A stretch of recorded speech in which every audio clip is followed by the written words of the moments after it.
भगवते वासुदेवाय।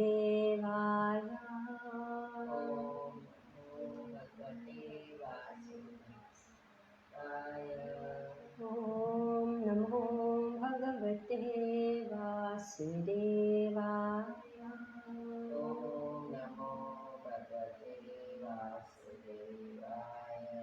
ॐ नमो भगवते वासुदेवाय।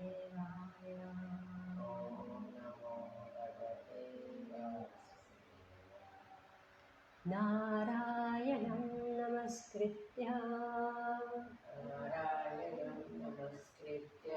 नरं चैव नरोत्तमं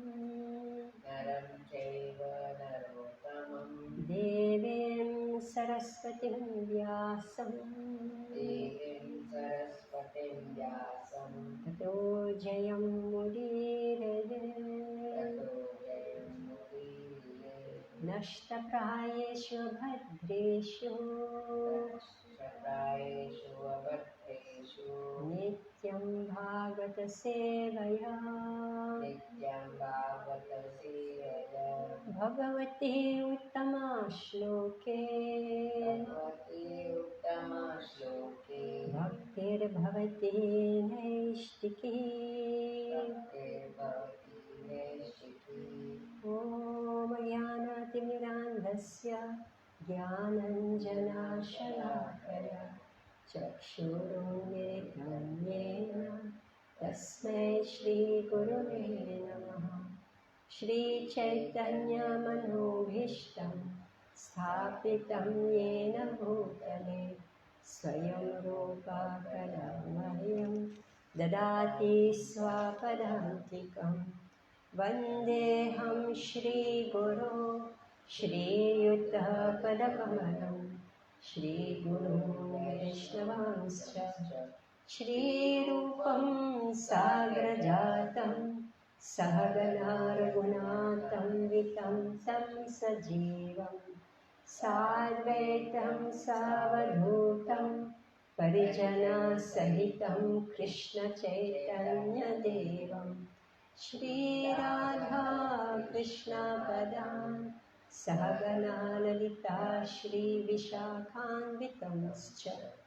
हे कृष्णा करुणा सिन्धो दीनबन्धो जगत्पते गोपेश गोपिका कान्त राधाकान्त नमस्ते। तप्तकाञ्चन गौराङ्गी राधे वृन्दावनेश्वरी वृषभानुसुते देवी प्रणमामि हरिप्रिये। वाञ्छकल्पतरुभ्यश्च कृपा सिन्धुभ्य एव च पतितानां पावनेभ्यो वैष्णवेभ्यो नमो नमः। जय श्री कृष्ण चैतन्य प्रभु नित्यानंद श्री अद्वैत गदाधर श्रीवासादि गौर भक्तवृंद। हरे कृष्णा कृष्ण कृष्ण हरे हरे, हरे राम राम राम हरे हरे। नमो विष्णुपदाय कृष्णविस्तारितरूपाय श्री गिरिराजाय स्वामिने श्रीधरास्तिहाय धन्वन्तरिच्छात्मने। नमो विष्णुपदाय कृष्णविस्तारितये श्रीमते भक्तिवेदान्त स्वामिनिति नामिने। नमस्ते सारस्वती देवे गौरवाणी प्रचारिणे निर्विशेष शून्यवादी पाश्चात्यादेशतारिणे। मुखं करोति वाचालं भङ्गुं लङ्घयते गिरिं यत्कृपातमहं वन्दे श्रीगुरो दीनतारिणं। हरे Krishna.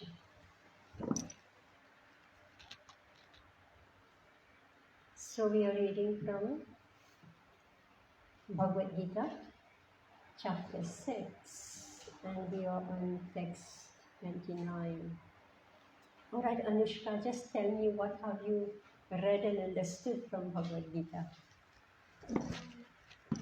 So far, what I read is about how Arjuna feels very conflicted when the war starts. He asks Krishna Bhagwan to take him in front of both the armies, and he is completely shattered and he feels like he cannot fight this war. What is the point of it?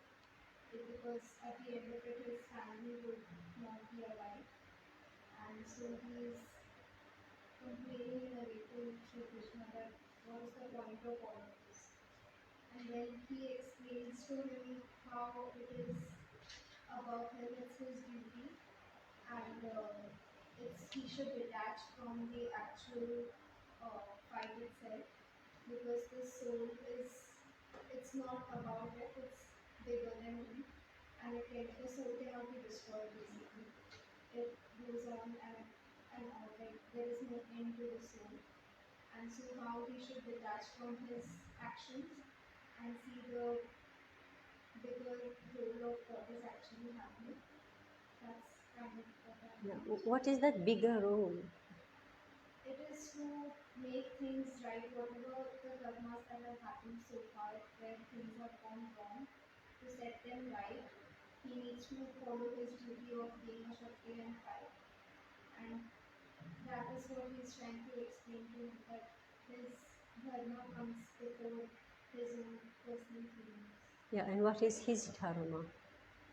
It's his dharma to fight for his role as a Kshatriya, which is to, um, in a way, like whatever has gone wrong in the Mahabharata so far, he needs to stand for that and fight for it.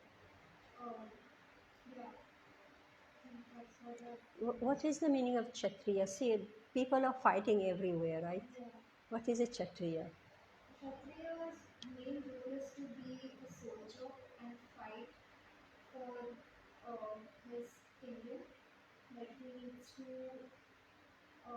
put aside his own feelings and do his duty, which is of fighting in the war. That's how I understand. So is every soul here a Kshatriya?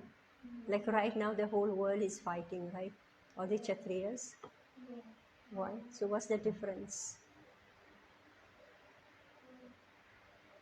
I guess at this point the fight is everywhere. So, and I don't know, like I understood it that way, that that was his duty, which is why he was supposed to like fight.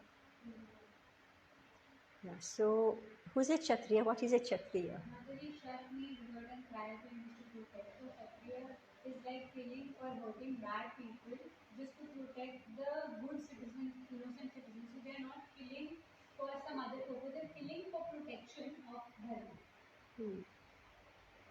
Yeah. All right. And who's standing for dharma? Krishna. Krishna. Right? So Krishna is standing for dharma. So therefore, he's telling Arjun that you are my instrument, right? You're my instrument to protect dharma, right? So Arjun asked one question to Krishna. Now you have given me a summary of chapter 1, 2, and now 3. Now you came onto it, 3, okay? So so Arjun asked Krishna one question. He says, what is it that propels somebody to commit sinful activities as if impelled by force?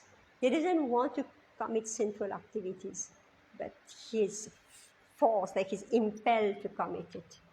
So that was end of chapter 3. So in chapter 4, why did Krishna speak chapter 4? Transcendental knowledge. He was giving jnana to us. Why? Because in the chapter 2 he explained about Karma Yoga, and in the chapter 2 we spoke about like the entire summary. So he still had more questions, and Arjun. Yes, so why specifically Krishna spoke this transcendental knowledge? Continuing from chapter 4, from chapter 3. I just said what question Arjuna asked. So what was the answer? Why are we impelled to commit sinful activities? Because of the material modes of nature. three material modes of nature. So we get illusioned and they take us. I'm not able to explain it. Why? Lust. Lust, yeah? Lust. Yeah.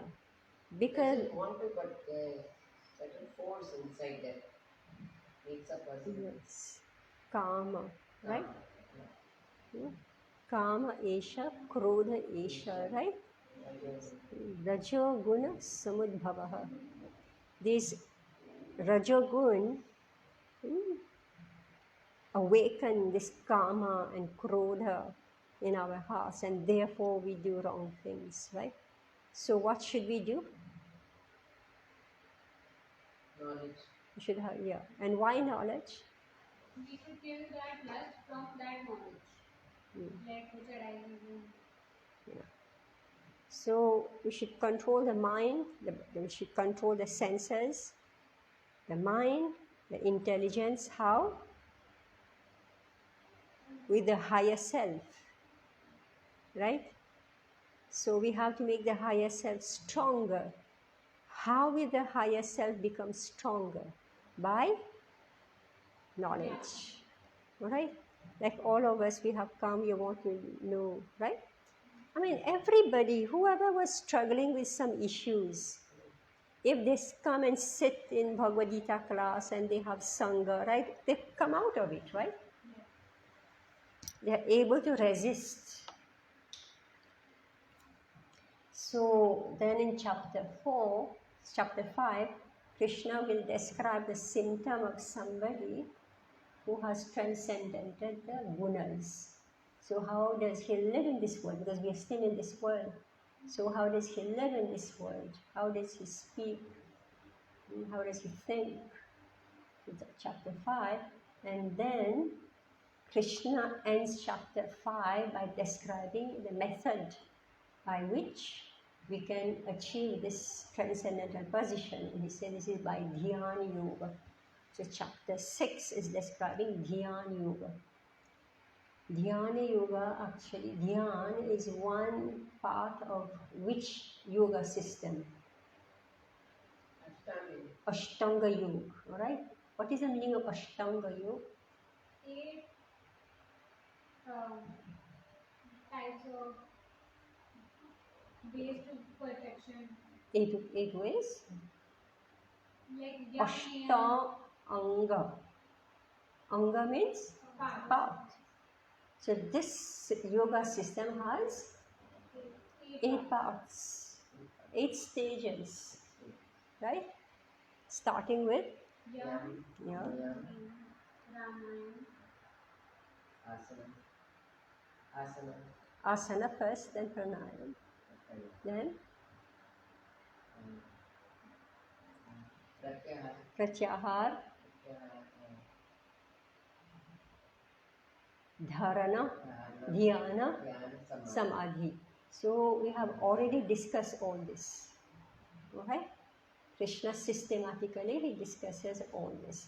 So today we have come to text 29. Sarvabhutastham atmanam Sarvabhutani chatmani Ikshate yoga yuktatma Sarvatra samadarshanaha. So, a pure yogi. So now when we achieve perfection, see, perfection means enlightenment, right? yes. I understand who I am, what is this world, what is my relationship with Krishna, last week we described about Swarupa, our own original form. So, when we are situated on that platform, what do we see? See, in this material world, everybody is looking at the world, right? And he is seeing the world according to his imagination, right? His perception, his imagination, his wishes, his dreams, right? That's how he's saying. He's not actually awake. So when we practice yoga, finally we wake up. So when we wake up, what do we look? What do we see? What do we see, right? So what does the yogi see?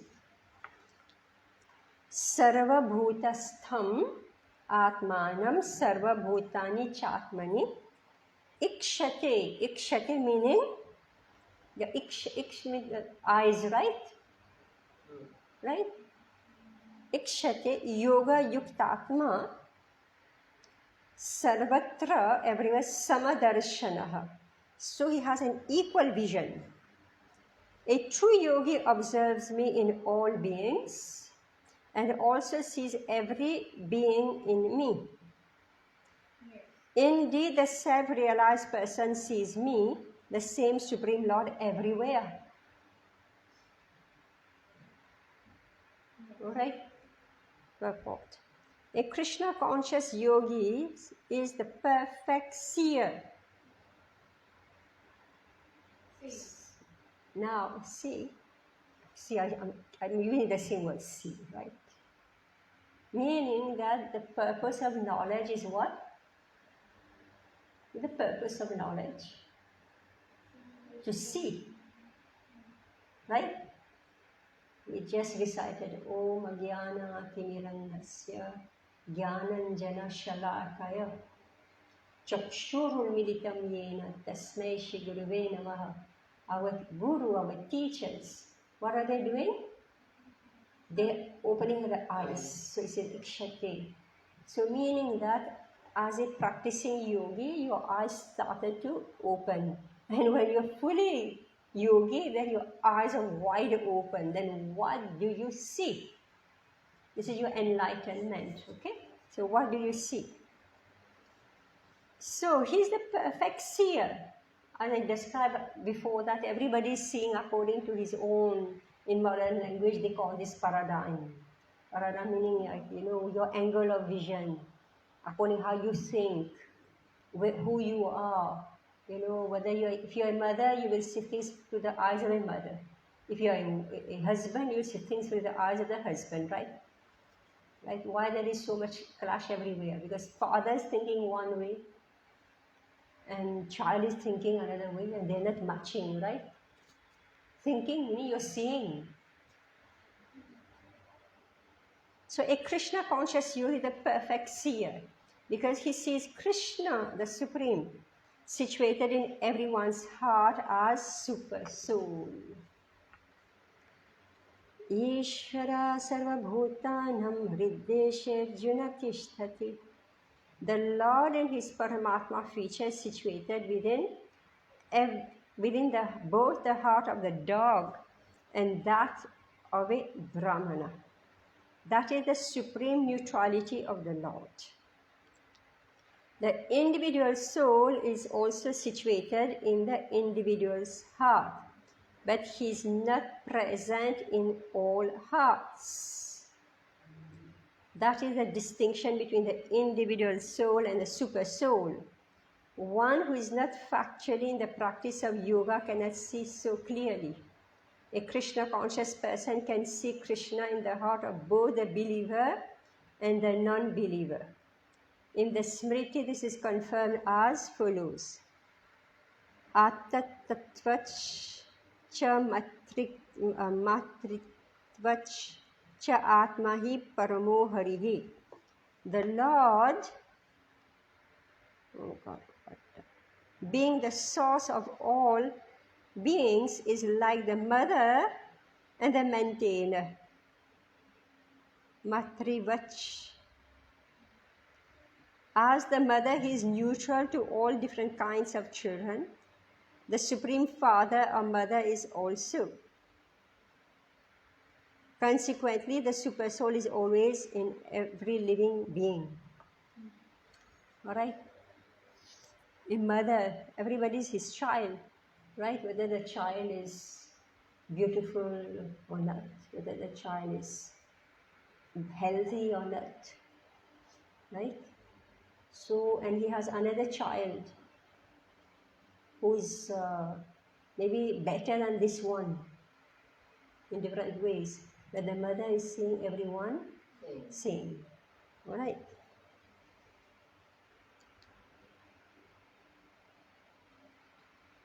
Outwardly also, every living being is situated in the energy of the Lord. As will be explained in the 7th chapter, the Lord has primarily two energies, the spiritual or superior and the material or inferior. The living entity or the part of the superior energy is conditioned by the inferior energy. The living entity is always the living entity is always in the Lord's energy. Every living entity is situated in Him in one way or the other. So the Supreme Lord has two energies. What are these? Inferior and superior. What is inferior? Material energy. We call this Bahiranga Shakti and then Antaranga Shakti. So there is Parashakti and Apara Shakti. Right? So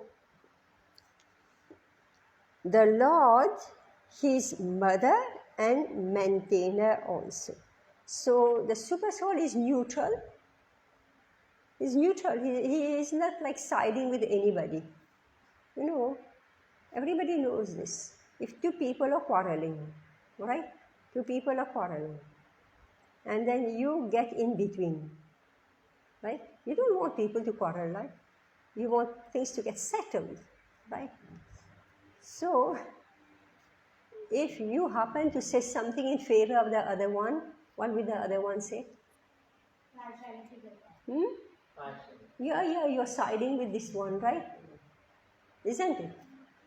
And here Krishna is saying, no, he's not siding with anybody. He's neutral. And then comes the Jiva. He is originally in the superior. It is just common knowledge.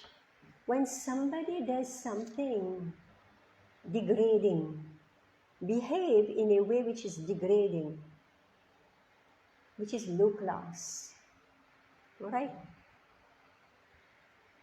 Why do we say low class and degrading?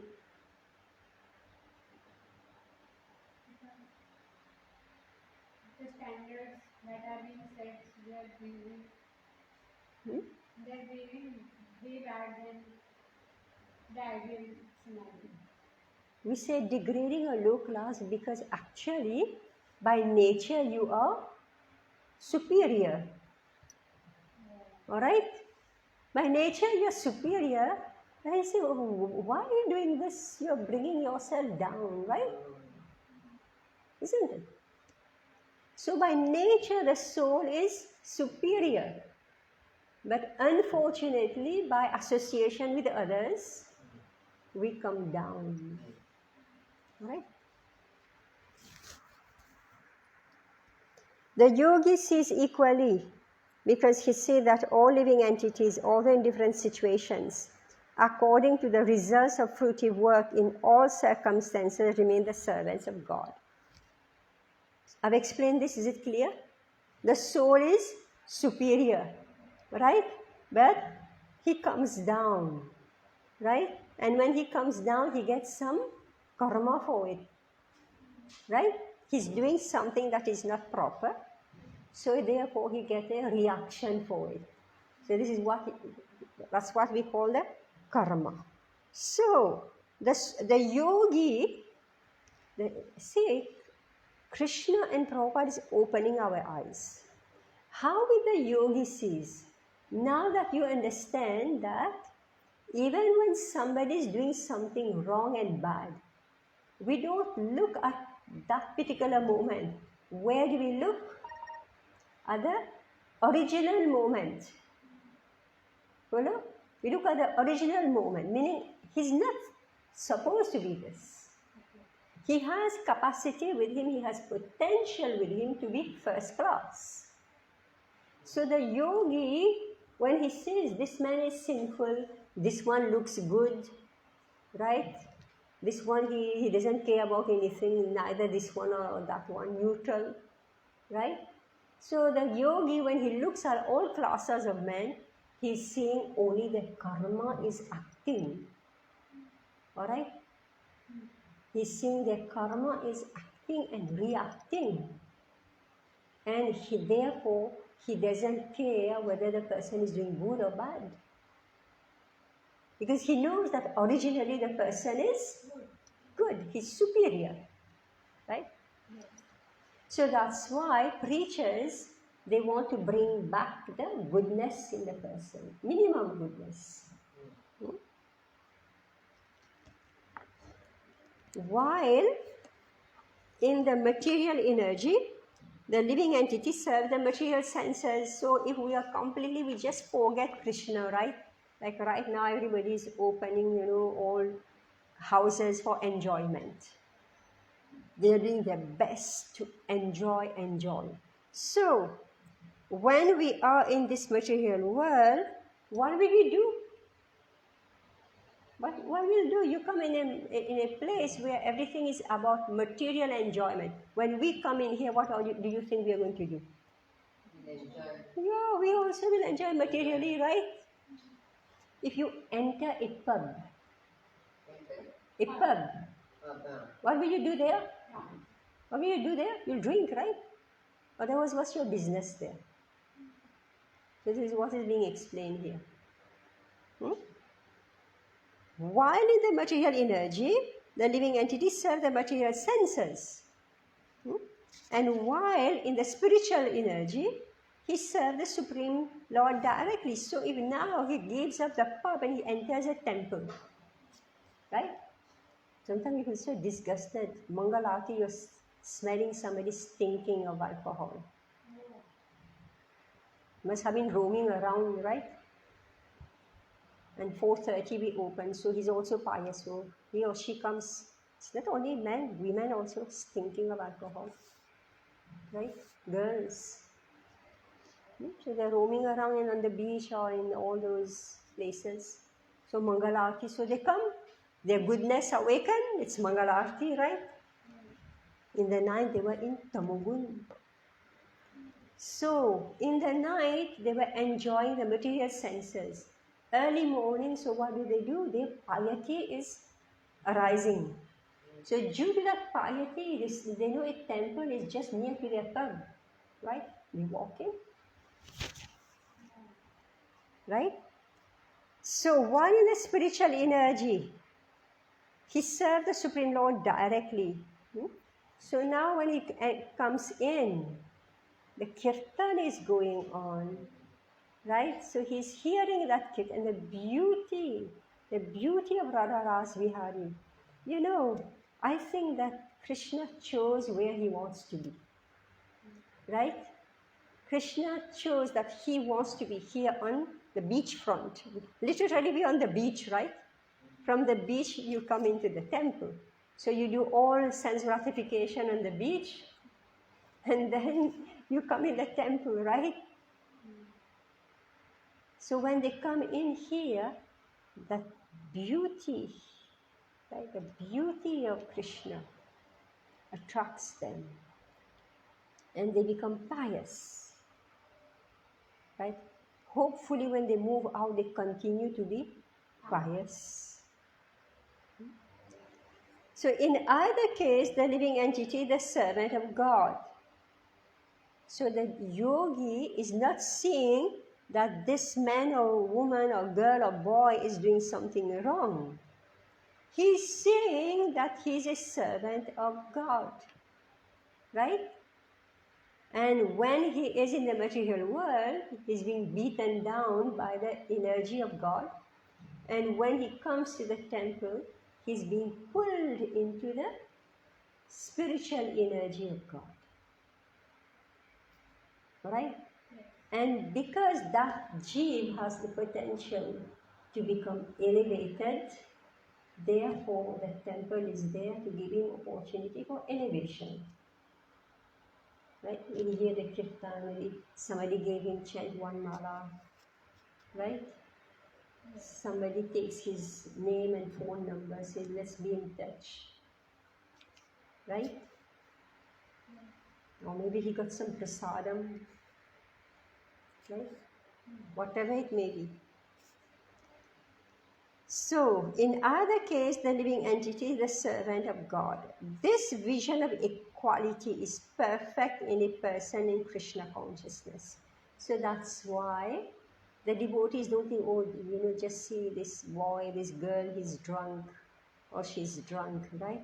So the devotee will still say, chant, give them mala, right? Don't look. Equal vision. When he is in sober state or when he is not in sober state. Equal vision.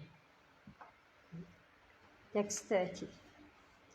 Yo mam pashyati sarvatra pashyati sarvatra sarvam cha mai pashyati sarvam cha mai pashyati tasyaham na pranashyami tasyaham na pranashyami sacha me na pranashyati. sachamena pranashyati. Okay, Neha, you want to read? Yeah. Yeah, take this carefully.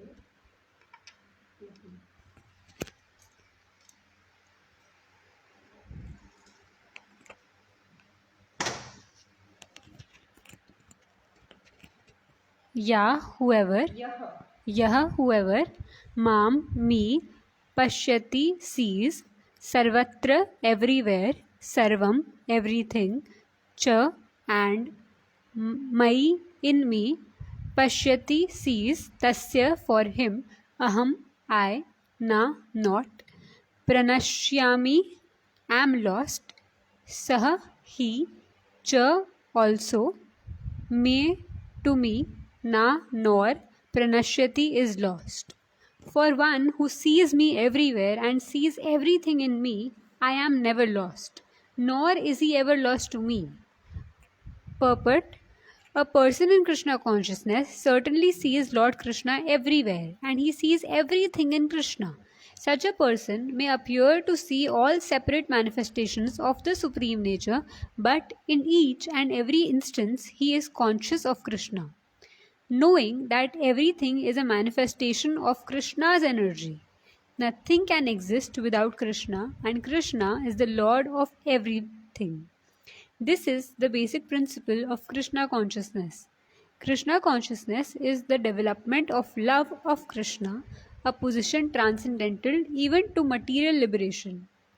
At this stage of Krishna consciousness, beyond self realization, the devotee becomes one with Krishna in the sense that Krishna becomes everything for that devotee and the devotee becomes full in loving Krishna.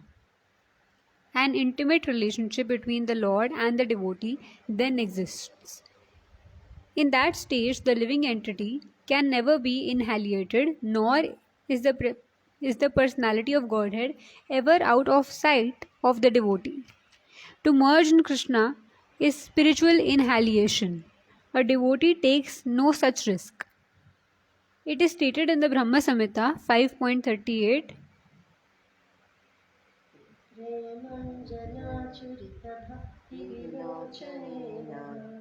Santa Sadeva Hridayeshu Vilochayanti Yam Shama Sundaram Achinta Guna Swarupam Govindamadi Purusham Tamaham Bhajami.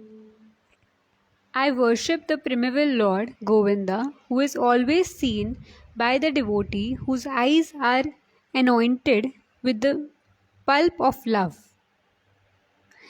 He is seen in his eternal form of Shyamasundar, situated within the heart of the devotee. At this stage, Lord Krishna never disappears from the sight of the devotee, nor does the devotee ever lose sight of the Lord.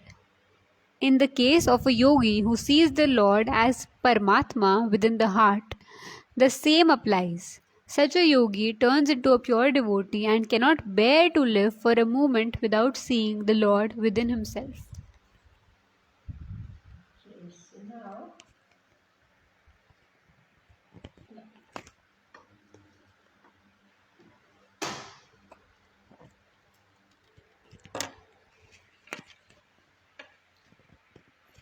So this is not something artificial. One who sees me everywhere and sees everything in me, I'm never lost, nor is he ever lost to me. So what are we seeing in the world? How we are seeing the world? So first thing, vision is being fixed. So he doesn't see, he may see separate manifestation of the material nature, but he knows that each and everything belongs to the Supreme Lord. Just like, now people keep on posting, natural things. For example, how do you eat in the villages? You have banana leaves and, all different fruits. Like I saw one person, a Westerner, like he was making a list, all the fruits. I said, before the pharmacy industry came up, everybody knew they were nourishing themselves from fruits. There were no supplements, no tablets, right? Supplement tablets, because all, nature. And then they were showing, so much even now, like this earth is so beautiful. So many miraculous things. Like they were showing how in Himalayas, I think Alakananda River, there's one temple there. It's a temple built in water. Alakananda River. So I say that how there is one temple, it's built in water. So then they were, examining how it's done. So they were doing all type of stuff, looking all super engineering, how they have built, right? Using all types, everything. It's not just the material, using the environment, the echo, right? The wind, the sun. And that temple, maybe you know about that deity, it's a deity of Parvati. So morning she looks like a child, midday she looks a young girl, and in the evening she looks like an old lady. And all this by how the sun is moving on her. You are an architect, right? So you know how to play with all the lights, right? So these are like the wonders that exist on planet Earth, and we haven't seen. Actually, they say they went to the moon, but they saw nothing, right? But according to Vedic Shastra, we know the moon is a heavenly planet. So what is there in heaven, we haven't seen, right? And it is all material creation, right? So what I'm saying here is that these material manifestation, there are two ways that you can see it. On earth, when people, they see a beautiful blue sky or they see the snow, what comes to their mind? How can I enjoy, right? How can I enjoy this sunshine or the blue sky or the snow, right? That's why everybody go out on vacation to enjoy. A yogi, what does he see? How will a yogi see? The beauty of the Lord. He sees the creation of the Lord, right? And he or she will think, if this planet can be so beautiful, then how much more beautiful, right? Krishna's planet. If there are so many varieties on earth, which we are spoiling, right? Then how many unseen, unimagined varieties of beauty is there in the spiritual world? This is the vision of a yogi. So he doesn't forget Krishna, right? when he's eating a mango, right? How many varieties of mangoes are there? Right? How many varieties of mango? Unlimited varieties of mangoes, right? All size, big, medium, large also I saw. Huge mangoes. Hmm? These are all varieties. So when a yogi sees this variety, what does he think? My God is such a beautiful artist. He's such a beautiful Artist. artist. Not only artists you can enjoy with the eyes, but a taster, right? Rasa. Krishna is known as Rasaraj. Such a beautiful, such a relisher of taste. Right? So this is how the yogi, the Krishna conscious yogi sees. So nothing can exist without Krishna, and Krishna, the Lord of everything. So this is what so there is an intimate relationship between the Lord and the devotee.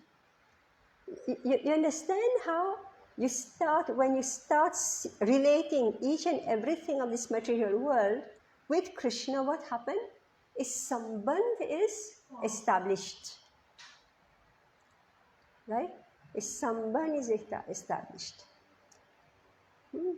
So if you go to some place and you don't feel Krishna, right? You don't feel Krishna's presence. You don't want to be there. All right? That's why people from all over the world, they come to India. Because when they come to India, they can feel. Yeah, they can feel it. So they want to establish that relationship. So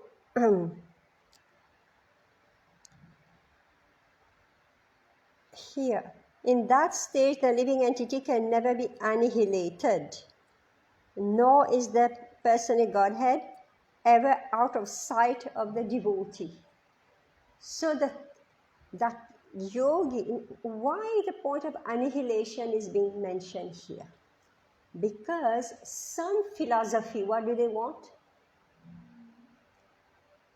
What do they want? They want mukti. They want mukti, yes. Like they don't want to do anything, seva or anything. They only want to. Yeah. Some philosophers, they don't want to serve Krishna. They want annihilation of their identity. All right? Whereas when you connect each and everything in this world with Krishna, you develop a sambandh with Krishna, and there is no annihilation. So people, when they suffer in this world, what do?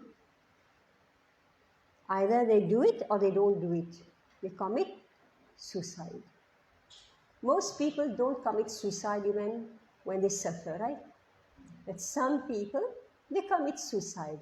Why do they want to commit suicide? And why do they commit suicide? Because they want to end their life. They believe they are going to End their life. annihilate themselves. Why people commit suicide? They believe they are annihilating themselves. It's all over. It's all finished. You know? Let it be everything over. Right? Total ignorance. So in India, everybody knows we are not the body, we are the soul, isn't it? Everybody knows this. Everybody knows about reincarnation, right? But when they forget Krishna, what happened? They commit suicide. Right? Everybody knows, Indians, they know about the soul, they know reincarnation, they know about the law karma. Right? Everybody knows this. when they become bewildered, they forget Krishna, they want to annihilate themselves, and therefore they commit suicide. You follow? So therefore, sambandh, relationship with Krishna has to be established at all costs. Then what will happen? Premanjana churita bhakti vilochanena. So when the eyes have the kajal, right? Kajal of love for Krishna. Then he's seeing Krishna everywhere. He's seeing Krishna everywhere. So at this stage, Lord Krishna never disappears from the sight of the devotee. Nor does the devotee ever lose sight of the Lord.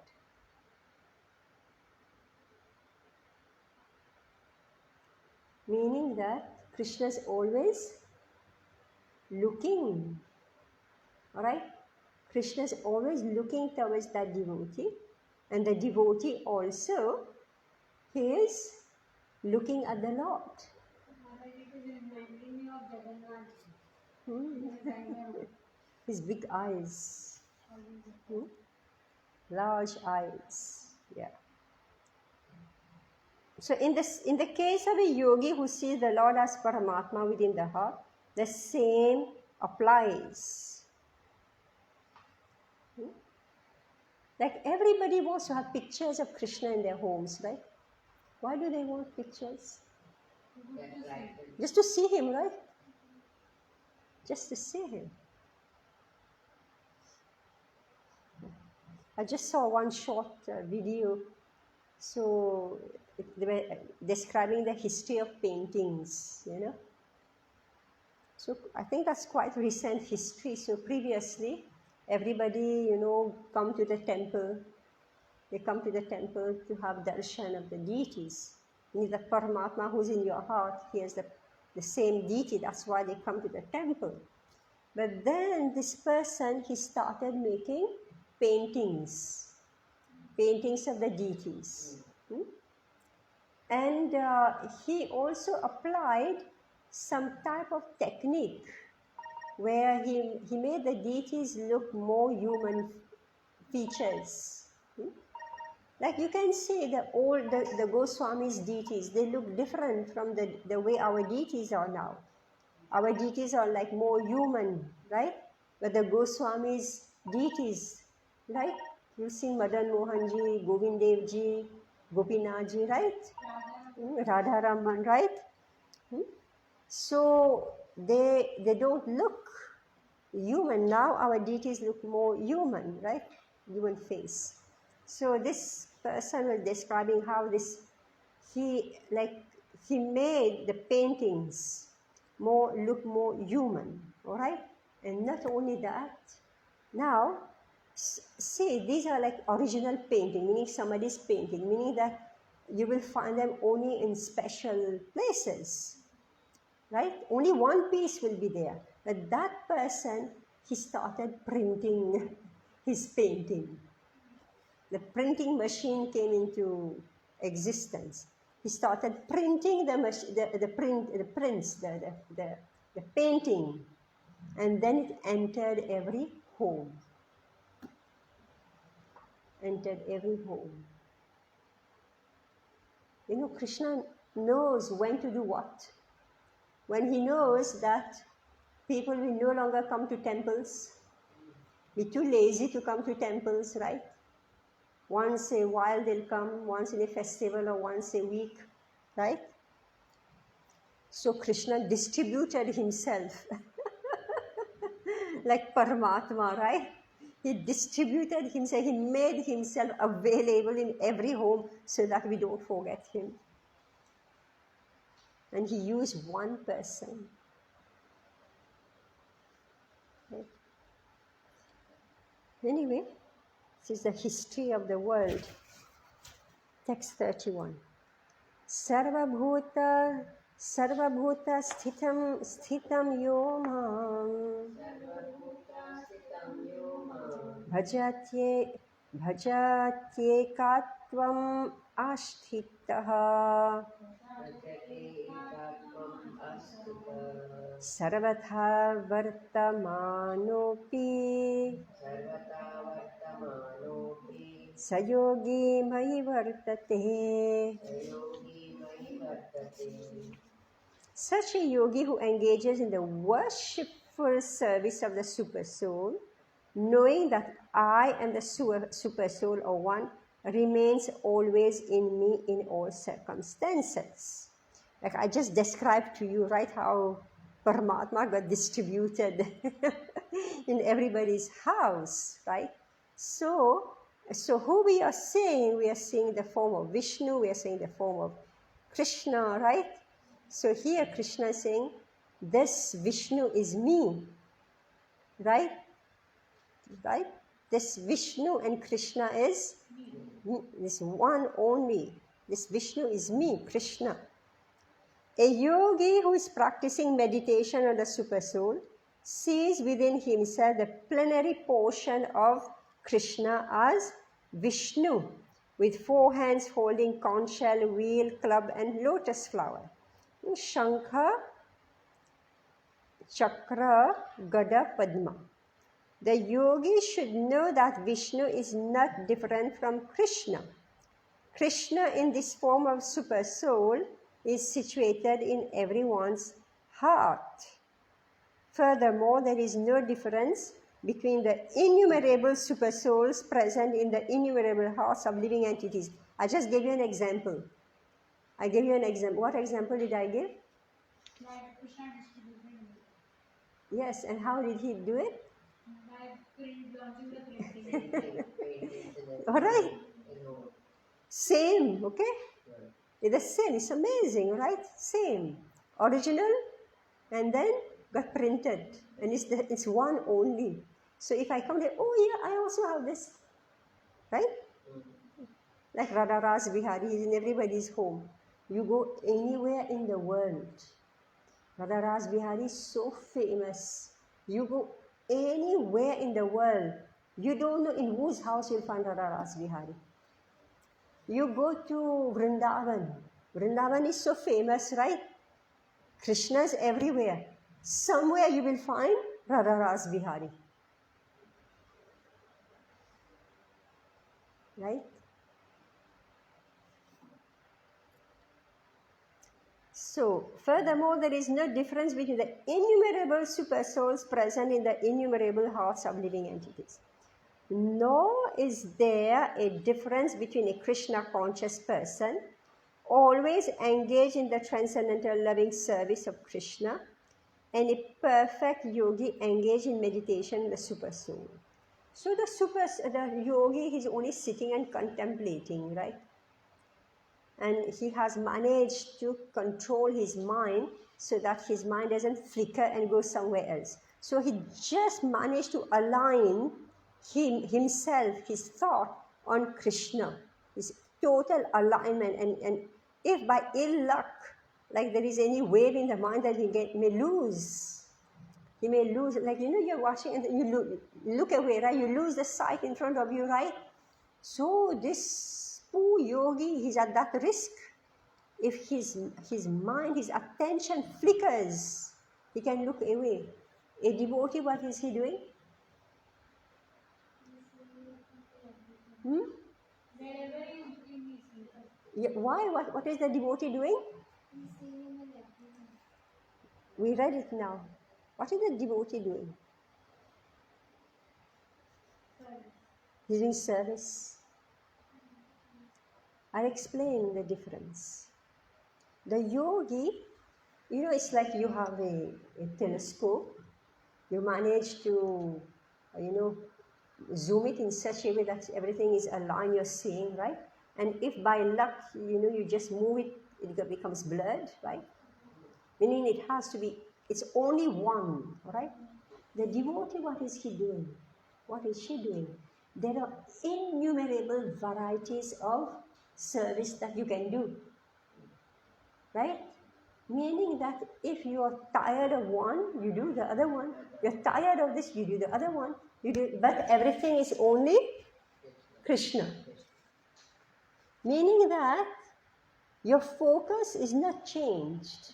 Your focus is Krishna. Your focus is Krishna. But as the mind is flickering, right? Or your senses is demanding something, oh, let me eat prasadam. Let me see. Let me look at the pictures, right? Let me hear something about Krishna, right? Even if your ear is hearing something that is different, you say, no, but this, what is the connection with Krishna? You understand? So all the senses are engaged in focusing on Krishna. That is the difference between a bhakti yogi and a dhyana yogi.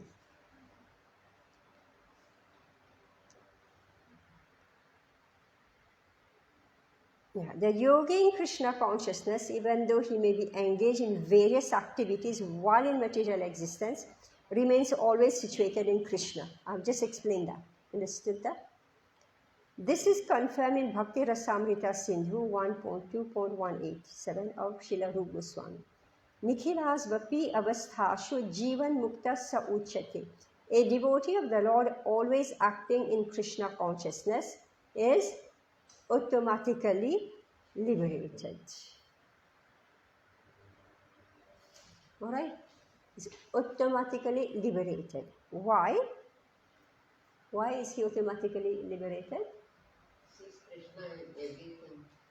Either busy in activities.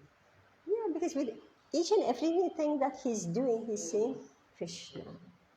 Right? Yeah, so that's a science, it's an art. You know? Just like I have an interest in, like I'm always admiring the backdrops, the deities' backdrops, right? You know, like matching the colors, the thread work, right? Like I like fabrics, but I don't like synthetics, right? And I don't like mismatch, right? So when I will see something that is not matching, right? I will think this won't suit Krishna, right? If his dress is in one type and the backdrop is not, you know, I will say this doesn't match. So even in negative, you think of Krishna.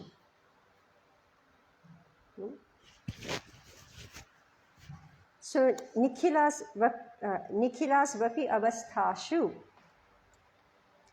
jivan mukta sa uchate, meaning even when he is in this material world, in this material body, he has given up or she has given up the desire for sense gratification.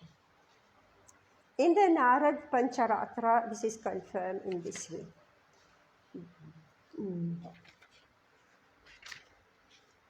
Dikkaladhyana vachinne Krishne cheto vidhaya cha tanmayo bhavati kshipram jivo brahmani yojayat. By concentrating, now see, these are all tips. We are on the chapter of Dhyana Yoga, but the same principle is being applied in our practice as Bhakti Yogis. We are not doing Dhyana Yoga the way that this chapter describes because it's not possible. Right? Is it possible? Not at all. So what will the Bhakti Yoga do? The Bhakti Yogi, what will he do? Same principle. By concentrating one's attention on the transcendental form of Krishna, who is all-pervading and beyond time and space, one becomes absorbed in thinking of Krishna and then attains the happy state of transcendental association with him. I read this again. It's such a beautiful verse. By concentrating one's attention on the transcendental form of Krishna. Okay? So Krishna's form is transcendental. Now this yogi, he has withdrawn his senses from all other sense objects. And when his mind is flickering here and there, he's pulling it back to what we call dharana. Dharana means he's trying to capture. The mind is moving here and there. But no, the person is capturing his mind, which is like a mad elephant, which is like a wild horse. A wild horse moving here and there, like a restless baby, right? Not baby when he starts moving around, right? Wherever the child is running, mother has to run, right? So, when this yogi has been able to capture that restless child, so now he's seeing the form of Krishna in front of him, and he is meditating on that form of Krishna. Who is that form? He knows that that form is all-pervading. The yogi, he is seeing that super soul in his heart. He should be able to see that super soul in your heart also. He should be able to see that super soul in the dog's heart, in the dog eater's heart, in the cow's heart, right? And in the Brahmana's heart. That yogi should be able to see it. When is he able to see it? When he has fixed his attention on the transcendental form of the Lord. So he knows that this form, even though localized in one murti form, actually is all-pervading. Meaning that the Lord is not only in the deity in the temple. Alright? So if I believe, unless I come to the temple, I will not come in touch with Krishna. This is neophyte. A yogi should be able to see the same deity all-pervading, everywhere. Then he's perfect. Beyond time and space. Beyond time and space. Like now, so many deities got lost in course of time. Right? Temples have been demolished either by others or by climate. Like right now, from what I'm hearing, all the temples on the Himalayas, they're closed, is it? Does it mean that if there is any temple of Vishnu, that doesn't mean he's sleeping? It's dangerous. Climate is causing some trouble. It's risky, right? So, this deity is beyond what? What this verse is saying? Beyond time and space. So unless I go to Kedarnath, meaning the space, I'm not going to have darshan. And unless that time period comes when the temple will open, then I will have darshan? No. So the bhakti yogi or the jnani yogi, he knows that this deity form whom I'm seeing, or this form in my heart who I'm seeing, actually is beyond time and space, and this form is transcendental, is not affected by the changes of this world. Right? Whether I get darshan or no. Yeah. He's there. He's all pervading. Okay, I think our hour's over. Krishna consciousness is the highest stage of trance in yoga practice. This very understanding that Krishna is present as Paramatma in everyone's heart makes the yogi faultless. Alright? The Vedas, Gopal Tapani Upanishad confirm this inconceivable potency of the Lord as follows. Eko pisan bahudha yo bhabhati. Although the Lord is one, He is present in innumerable hearts as many. Similarly, in the spiritual Shastra it is said, Eka eva paro Vishnu sarva vyapi na samshayah aishvaryat rupam ekam cha suryavat bahudheyate. Vishnu is one and yet He is certainly all-pervading. By His inconceivable potency, in spite of His one form, He is present everywhere, as the sun appears in many places at once. And I gave you the example of that print. All right. Okay, last verse. Atma pamyena sarvatra. Yeah. So when a devotee is relieved from his distress, automatically he wants to bring happiness to others. The cause of the distress of a living entity is forgetfulness of his relationship with God. Why? Because when we forget Krishna, we don't hesitate to do any bad thing, to speak anything, to think, to speak and do any bad thing. But as soon as I remember Krishna, no, my good qualities will come. Yeah. And the cause of happiness is knowing Krishna to be the supreme enjoyer of all activities of the human being, the proprietor of all lands and planets, and the sincerest friend of all living entities. So now what happens? So this is, why is it that we quarrel in this world? And therefore we have unhappiness. Because we think something belongs to me and somebody else is taking. Right? But when we know that Krishna is the owner of everything and distributor, all right, distributor of everything, then we become peaceful. No more unhappiness. The perfect yogi knows that the living being who is conditioned by the modes of material nature is subjected to the threefold material miseries due to forgetfulness of his relationship with Krishna. And because one in Krishna consciousness is happy, he tries to distribute the knowledge of Krishna everywhere. Since the perfect yogi tries to broadcast the importance of becoming Krishna conscious, he is the best philanthropist. The best philanthropist. Oh God, where is it? Lost it. Where is it? Yeah, and he's the dearest servitor of the Lord. So he's doing the best seva. Nacha tasman manusheshu kaschid me priya kritamaha.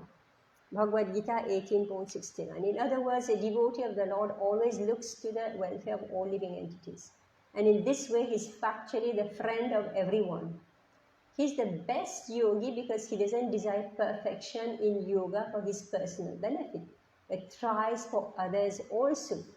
Right? So I am practicing, I'm chanting, I'm doing so many things, my sadhana. But I also, please take this mala. You also chant, right? That's what we are doing.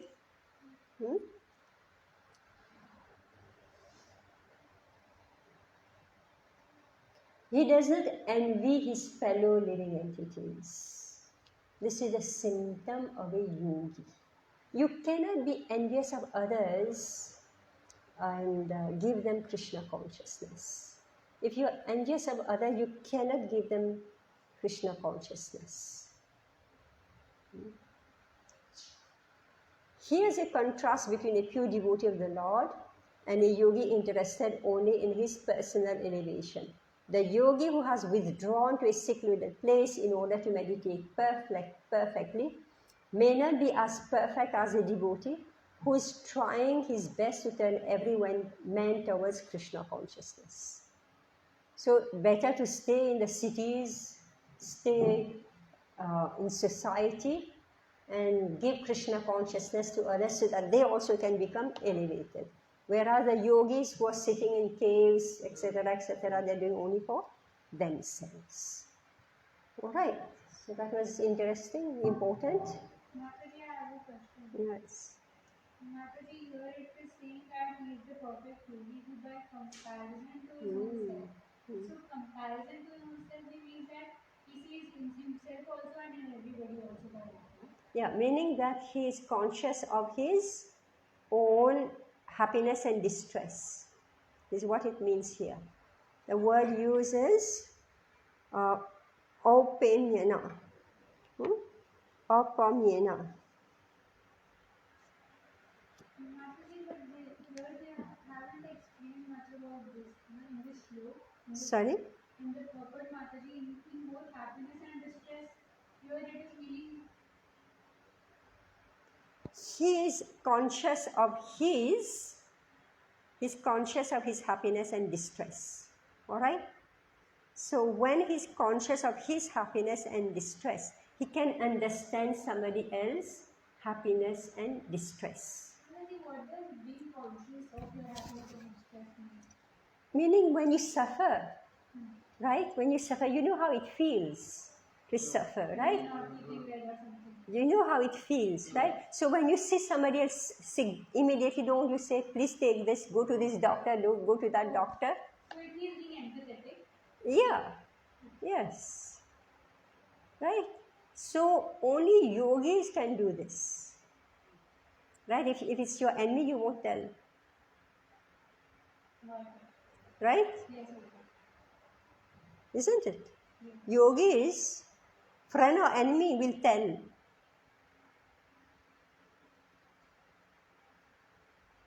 All right?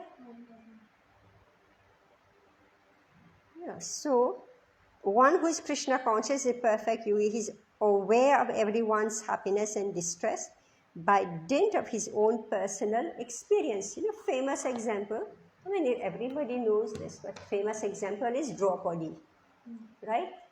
When her 5 children were killed, right? So Krishna said, kill Ashvathama. What did Draupadi say?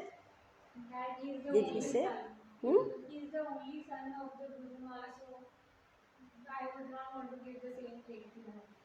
He says, what did he say? The spiritual master's son. And how can a Brahmana be killed? On this point of comparison Compare. of happiness and distress, what did Draupadi say? Do you She know? was feeling the distress in In her herself. own pain, she didn't want to impart on anyone else. So that's what she's. Yeah, yes. She said, I am already suffering the loss of my child, my children, right? I'm suffering the loss of my children. Why should I inflict that same pain on Ashvathama's mother? Right? So this is how a devotee thinks. Like if you get hurt somewhere, immediately he will say, beware. Right? Human, it's basic human instinct. Right? But some people don't care. They don't care. You know, just like this one devotee told me, I mean, just see how careless people are. So she told me that in her building, society building, so, you know, they have that bar, you know, that bar, you know, that they stop the vehicles from, you know, they control the vehicle coming in and out. She was walking in and that bar dropped on her head. That iron bar. Dropped on her head. Yeah.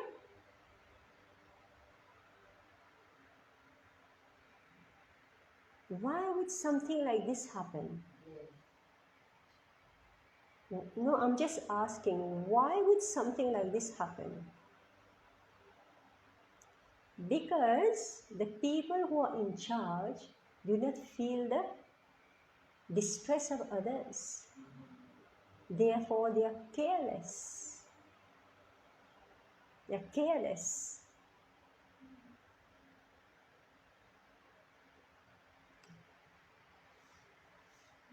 So I said, did you tell them anything?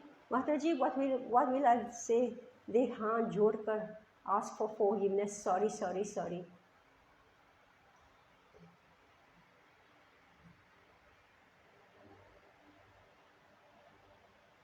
Right? She had to say, go check what happened to your head. Today it doesn't manifest. After a few years, it will show, right? People are careless in this world, how they drive, how they walk, how they build. So many accidents have happened, right? So many. Here in this group itself, many ladies told me something dug up in front of their house. They fell down and somebody broke her teeth. Yeah, quite a young girl, she broke her teeth right in front of her house. They were, dug up, right? They're building, right? Another lady told me same story. She slipped. She slipped because dug up. So people do not feel the happiness and distress of others. Therefore, they don't care. They don't care. Materialistic, right?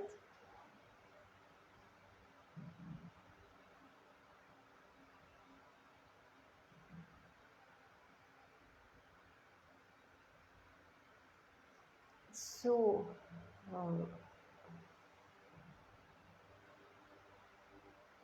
anyway, I don't know how it is these days, but previously mothers will never let a child out of her sight. Out of the Sight, right? Mothers will never let a child out of her sight, right? So the yogi never lets off Krishna's out of his or her sight, right? And because of this focus on protecting others, this person develops the good quality of caring for others. Yeah. So this motherhood is a very important thing. Extremely important thing. If you are not a mother, then you should become mother of many others. Right? Otherwise, you cannot develop finer qualities.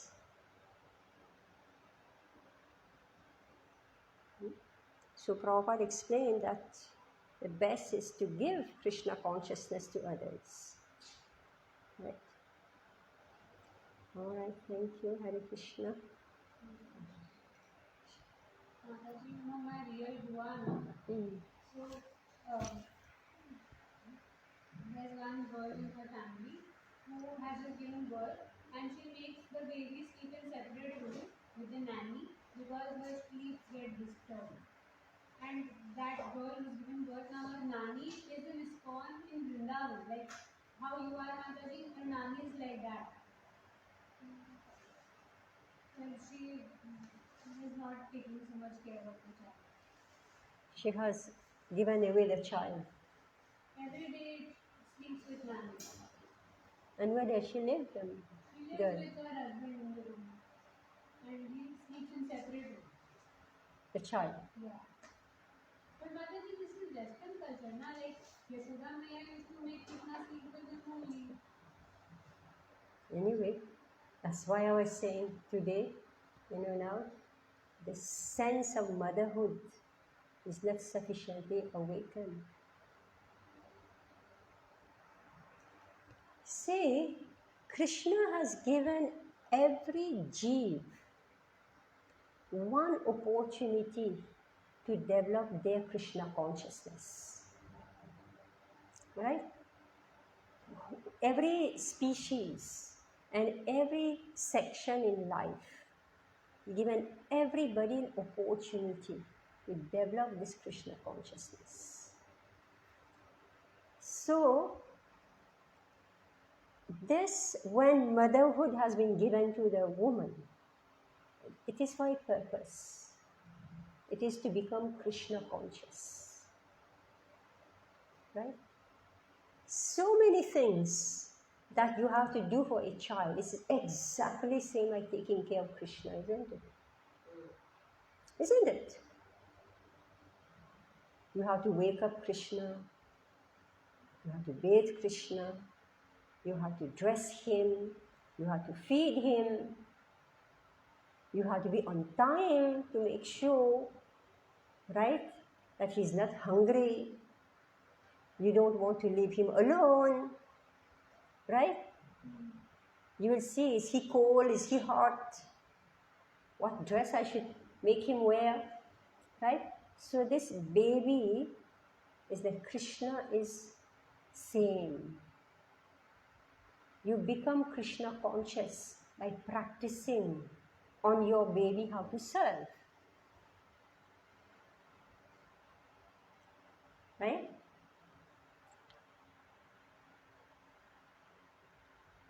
It's so obvious when there is no child, right? You don't know how to serve others. You have no patience. You're so lucky.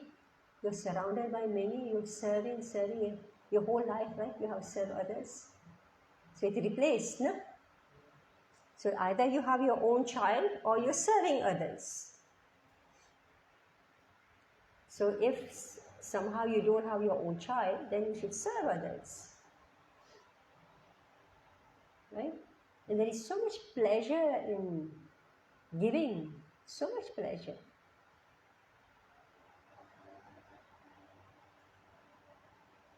And depending on Krishna. Right? You know you can't do. Like when somebody is in need, you know very well that you are helpless. Right? What will you do? You will remember Krishna. Yep. The entire design of this material world is so made so that we can remember Krishna using by awakening our finer qualities.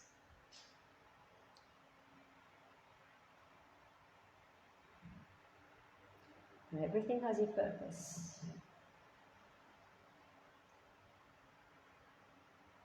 I remember, I was with somebody and her daughter came, so it was they had a shop in a shopping mall. So this lady, her daughter was there. And so they have a shop in a huge mall. So then what the